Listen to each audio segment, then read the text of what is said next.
like acrobatics, martial arts, skiing, and surfing, one of the most important things to learn is how to fall.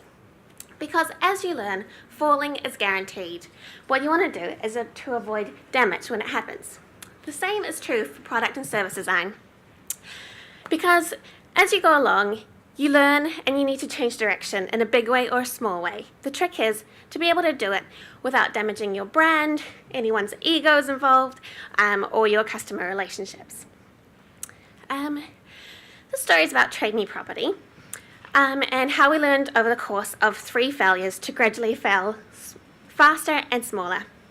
I wasn't around for the whole story, but I'll tell it as I've heard it, because the beginning of the story has become legendary within Trade Me.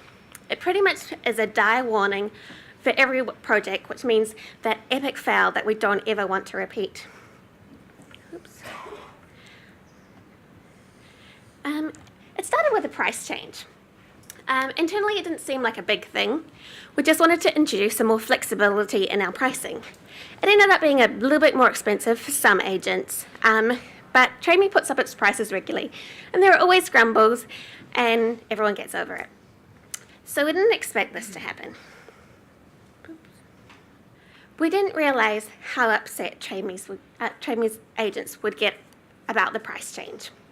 There was a call to boycott Trade Me and shift all real estate listings to realestate.co.nz, and the graph started sliding in the wrong direction.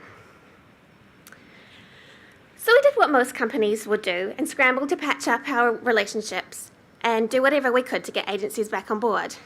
But after that, we realised agent happiness was a really important part of our business, and we set out to make new things that make agents happy. So we came up with a brilliant idea. We knew agents like finding new vendors, people who sell their houses, so we decided to make a new thing that would help them find them. It was a brilliant plan. We knew people come onto Trade Me to get a sense of how houses in their area are selling, and they were already looking at this PDF that we have that gives them a report about their house. And we figured if we gave it to them for free, they wouldn't mind passing on their details to agents. But learning from some experience, we decided to pilot this in just one area at a time, instead of rolling out across the whole of Trade Me. And it turns out there was a small hole in the logic. People who want reports are not necessarily the same people who are buying and selling, who are trying to sell their house. It turns out it was much more of a personality type of thing. Some people just really like data, and sellers don't want to pass their information on to agents until they're ready. So how do we find this out? We decided to actually go out and talk to agents. And when we did that, something miraculous happened. We listened to what they actually wanted. And we weren't too far off the mark. Turns out that agents want to be able to build their profile, which is not surprising given how much advertising agents do about themselves personally. They also want more information about their listings so they could be smarter about how they marketed and promoted a property. So again, we came up with a brilliant idea, and we started building and designing some new and fantastic things that would take a long time and a lot of money to build. And I can hear your inner UX screaming, no! Eventually, as a brand new UX designer, I got called over. Do you think we should test this? At this stage, it was half built. So we started bringing in agents. Every 2 weeks, we bring in a fresh batch of agents and got them to try the new product. We started discovering things. Luckily, the concepts were sound, but as desirable as the new features were for agents, we were dealing with a profession with an average age of 50, and whose jobs involve charm and street smarts, but not much technology. So we simplified things. We made buttons look very much like buttons. Nothing was left a mystery. And as a last resort, for the extra technophobe ones, we made a login for their office assistants to be able to log in for them and do everything for them. This failure process was still a little painful. It still took a little bit of convincing to change these elegant design elements into something that was a little bit more familiar. But each fortnight it got easier.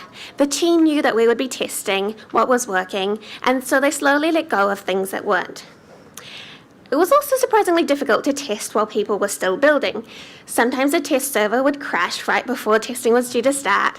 Sometimes a bug would mysteriously appear in the middle of a test. And sometimes all the data would vanish. But we managed to test how they would use the product in the real world.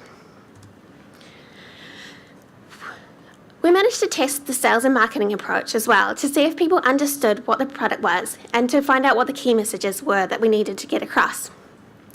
And at launch, we understood what compromises we had made to get the product out live and already had plans on how to address them. We were even able to explain through the launch to the agents that we'd talked to them and that their point of view had been included in the product. And all these small failures that we'd been collecting along the way had created a greater understanding and better relationship with agents as we got to know them better. We also shared this new approach with product managers across TradeMe, and now we have a different way of thinking about launching new products. So this isn't actually the perfect product, and it isn't the perfect way of failing. We're still learning. But we've made failure a much smaller, less risky, and less painful process. And using this approach has made it almost feel like you're not really failing at all.